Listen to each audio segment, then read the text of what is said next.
Today we're gonna make an inexpensive set piece. Home Depot, laundry bottles, let's go.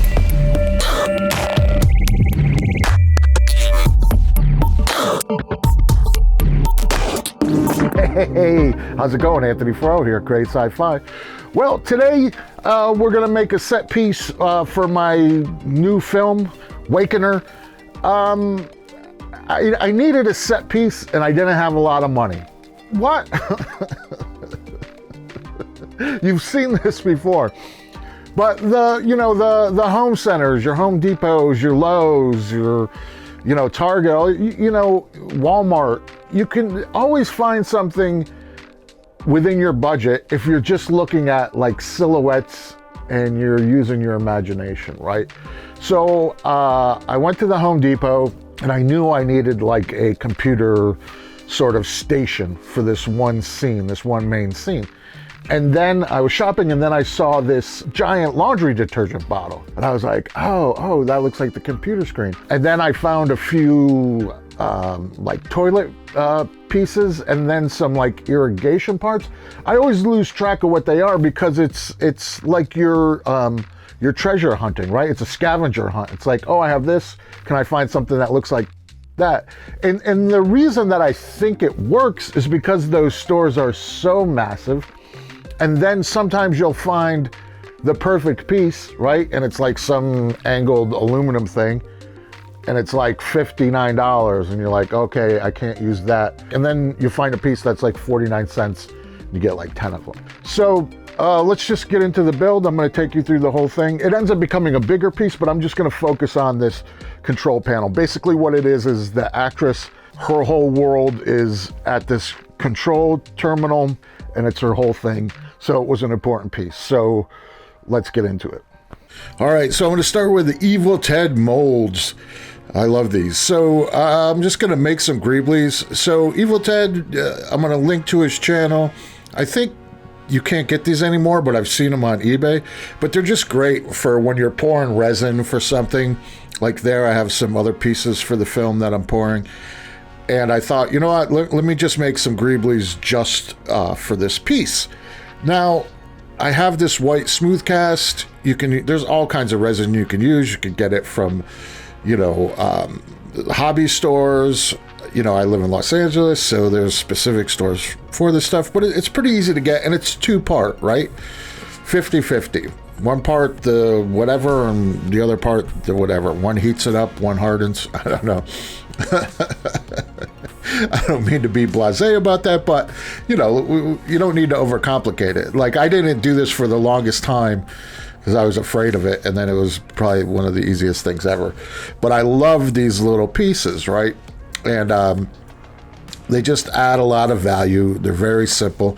Now you don't have to use these, right? You can go to the thrift store. You can tear apart your busted stereo. But I just wanted to have these little pieces, so I went ahead and made them. This is optional. And then the whole thing eventually is going to be like a tabletop. So I just bought this desk on Amazon.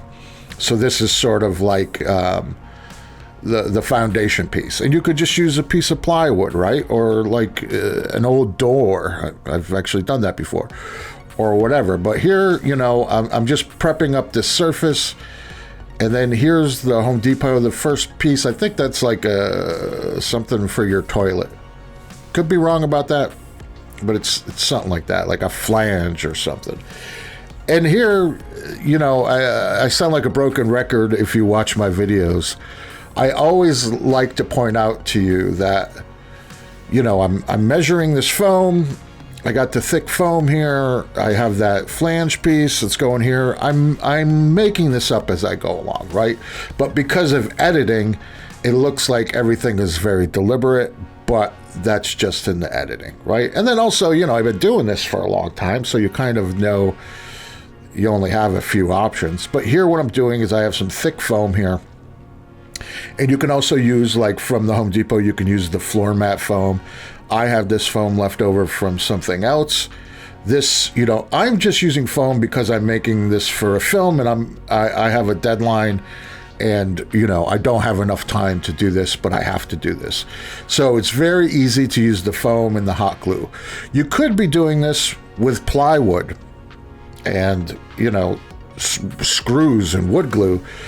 But for me right now, it's important for you to keep in mind that this is filmmaking, right? It's like, okay, we're shooting, I think when I made this, we were shooting in a week.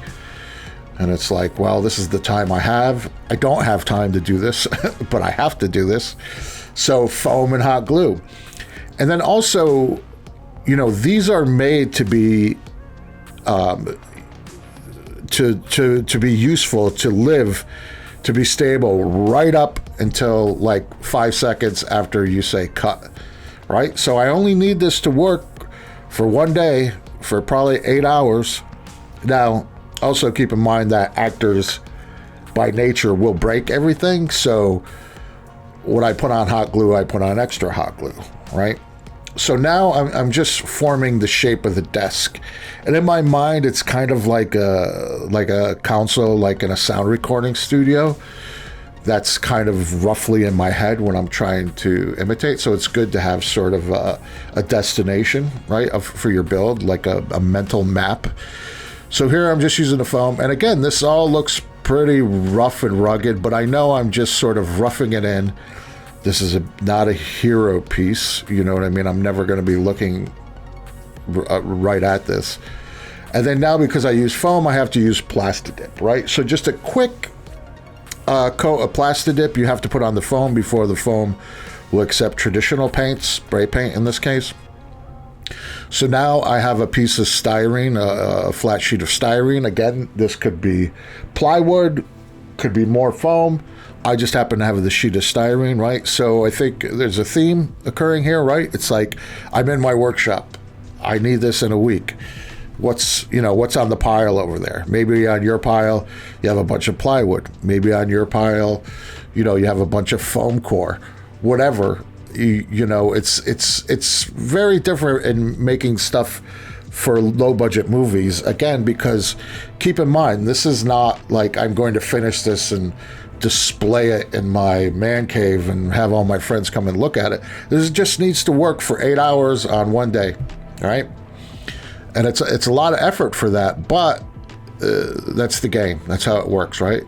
So now I need to make a space for this this stem of what's going to be the monitor. And again, that's like, okay, you'll notice there's no directions in the comments, like 1 3/4 inches to the left. And, it's like, no, it's just, I'm drawing it, shaping it, seeing what works. And then there, right? It's like, okay, so this is going to be the touch sort of mouse area. And I had an idea what it looks like. And you see me here, I'm measuring this plastic shoe box from the dollar store. Why is it this shape? Let's be very clear why it's the shape. It's because I turned around and that box was on the shelf behind me, right? And I'm not making a joke. It is funny, but I'm not making a joke. That's seriously what's going on, right? And I feel like I'm spending a lot of time in this video more revealing what's behind the curtain than giving you step-by-step instructions. But I think, you get the idea from watching this, but I feel like the theory, the method behind this is important, right? To convey, just as important as it is to convey the materials and the steps of building. It's important to convey that this is a creative process, right? It's like some people get stifled where I'm just trying to uncover in this video that it's I have these things in front of me in my shop. Let's start making something. And as long as you have a good intention and you're doing your best as you do it, this piece is going to work fine, right? So enough about that. So now I have to glue this down. Flat surface to a flat surface is never ideal. So what you do is you tooth it up. In this case, I used a file, just so that it has something to grip to. And I want to be sure that this still rotates, right? That gooseneck piece, that's important to me, that moves. I don't know why that's important to me, but I've decided it's important to me. So now, again, when you're doing stuff for movies, you don't need all sorts of electronics and, Raspberry Pis and programming and stuff. It's like, no, I just need this to light up and be luminous, right? So how can I do that? Okay, I have a bunch of inexpensive aluminum tape. So I'm going to line the inside of this with aluminum tape so that my cheap, inexpensive lights will bounce all over the place inside there, and it'll give me a better chance of having something interesting looking, right? It's a very simple solution. And then now I want those lights that we're going to be bouncing around that we just installed, I want them to show through this piece of plexiglass that's going to be like a giant mouse.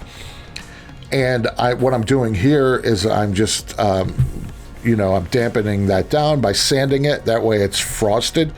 But maybe you have a piece of frosted scrap, from some shower you installed or took apart, or some bathroom window. Use that. In this case, I didn't have that, but I had this piece of plexiglass. So I sanded it. Now I'm going to hot glue it in there.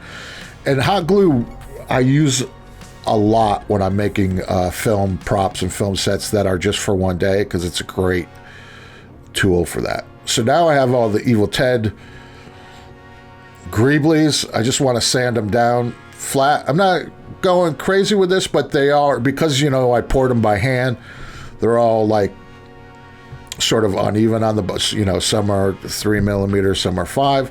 So I'm just trying to clean it all up, And then that board there is a casting. I made that, I 3D printed that little control panel. That's in another video. I'll link to that video. And here, like I said, I'm just making sure that, if it's 10 millimeters on one side, make it close to 10 millimeters on the other side. That's all that is. That's not like some, again, pulling back the curtain, that's not like some fine measurement there. That's just like, okay, make it even. So here, I'm just trying to, I'm experimenting. I'm like, what's the best way to lay out these buttons, right? And it's just, what do I have and what looks the best? I come up with this. I think I stick with this. Maybe I switch it up a little, but here I have some gel. So again, I want it to be blue inside there. This is the simplest way I can do that, right? So I'm just going to put some gel on there. And even though my lights are blue, I want to make sure that they're diffused. And I'm just giving myself, basically I'm giving myself the best chance for success, right? And then right before I finish, I'm like, oh, let me give myself a better chance to succeed. And I put some more reflective tape in there. So here, I'm going to lay out these buttons, and I'm just using, I'm just using a thin piece of tape just so that I can space everything, as, make it an attempt to try to put everything equidistant apart from each other. So here I'm just marking it out, putting pieces of green tape so that I don't, so that I make it idiot-proof, so that I don't mess it up. Because there's nothing worse than, you go through all this trouble, you glue everything down, and then you look at it and you're like, wait a second. And then here again, toothed it up, both sides of that. Want to give it a better chance to stay together for that 8 hours that the actor is going crazy on it. And now that's starting to look like something. Still a little clunky, but that's okay. And now what I'm doing is I have all these pieces of foam, these edges, right? And so what this does is, again, everything's like down and dirty, quick and easy, low cost, high impact. So I have all these, this is supposed to be high tech. So I have these ragged edges. So by taking these pieces of foam and sort of putting clean borders on all this hand cut stuff, it's going to give the illusion that this is a finished, piece made with like machined tools, right? And again, because I'm using foam, you got to use Plastidip so that you can use other paints. You got to do that as your first coat. And then now we're into that computer screen, right? And a lot of people maybe aren't seeing this like I am, but you'll see in a second where I just saw, because I was looking at 70s, maybe I should back up. I was looking at 70s sci-fi sets. So that was in my brain when I was walking around the Home Depot. I saw this container for like, family size laundry detergent and was like, oh, this looks like that 70s computer terminal I was looking at. And then here, I use these a lot in my builds. It's just, you get it really inexpensively. You get like yards of it. It's for like putting all your wires together so it's not so messy. And I use that on edges a lot. Again, I cut that edge with the scissors. It's all rough, but then we just put a little finishing piece on it and it looks good. So now this was probably the only thing that didn't go so great, is getting the stickers off of this was not fun, right? And then when I resorted to sanding, it kind of made it worse. It made it as very fuzzy.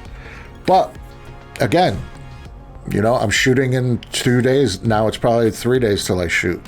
So just got to keep rolling with it. So then I just went over it with a 220 just to even that all out, right? And then, once you put paint on it, again, it'll be fine.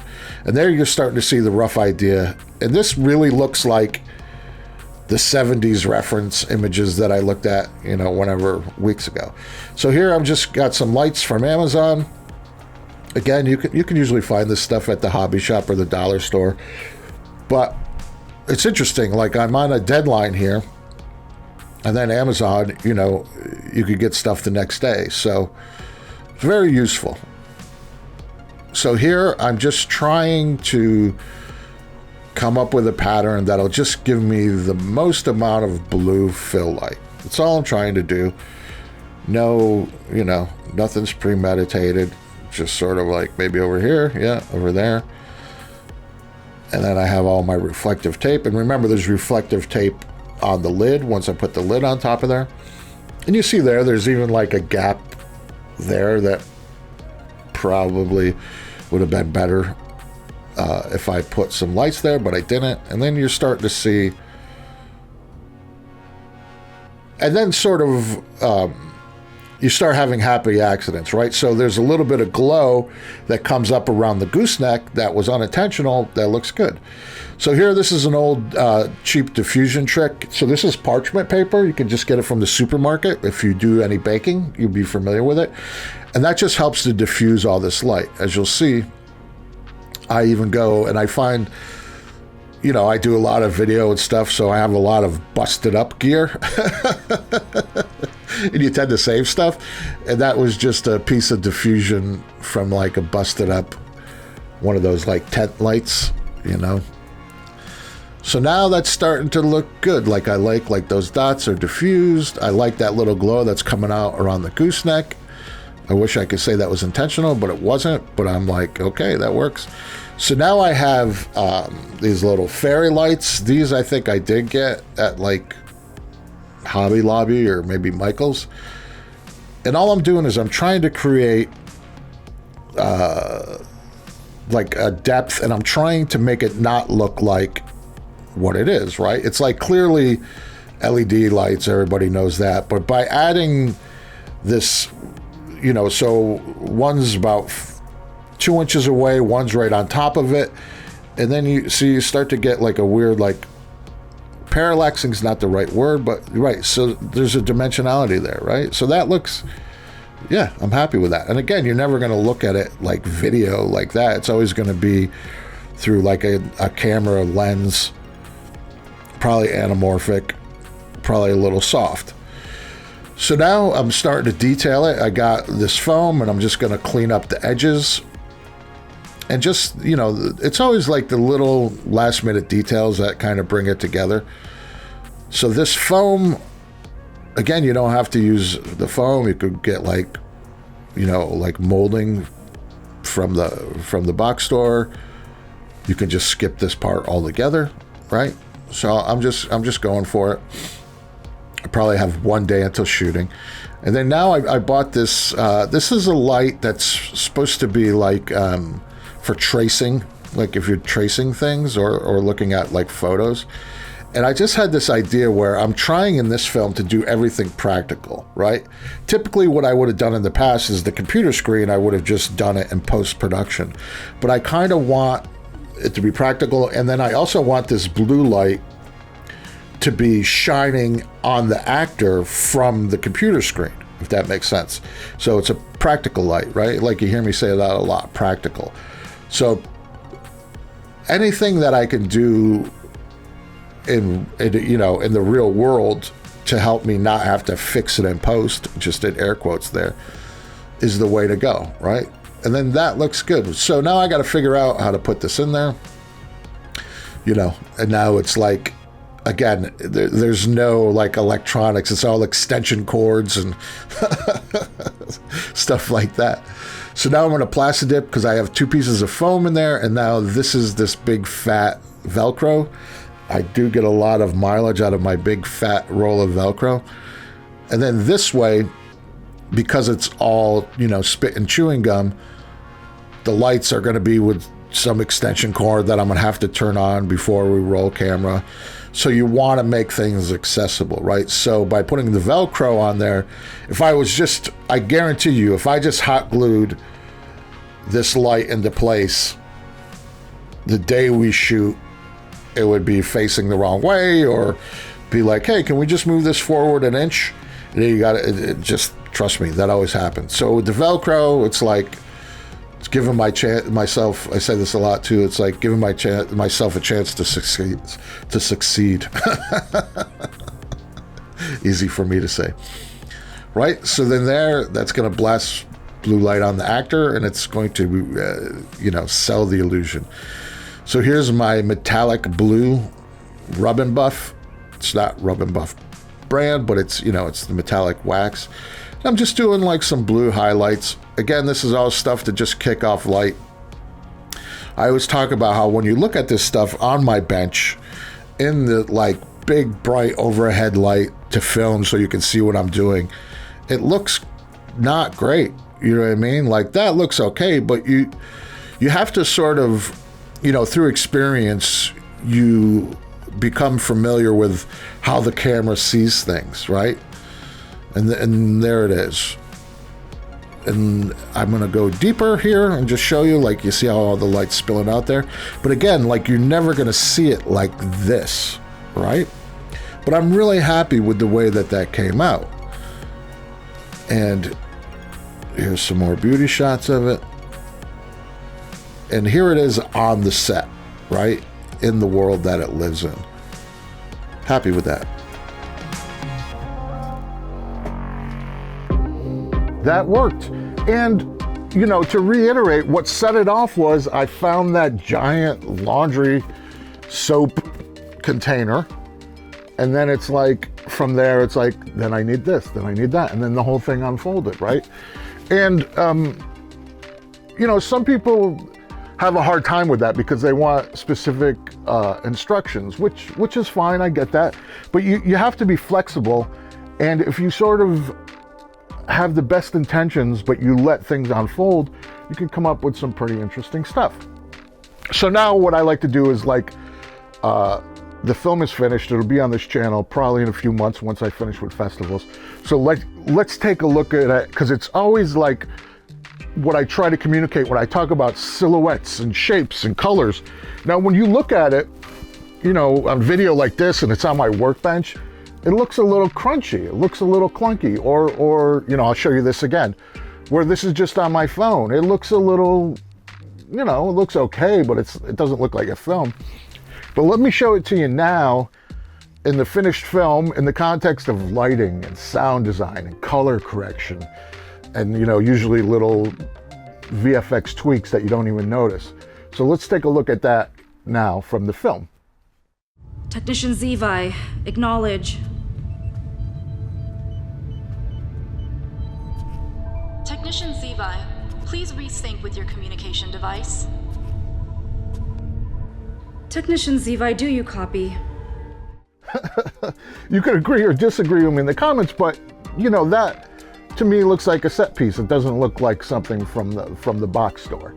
And it's always fun to me once I know like what that is like, I enjoy looking at that and saying like, that's a laundry detergent bottle. And you saw throughout, there is some pieces from Amazon, but you could use those or not.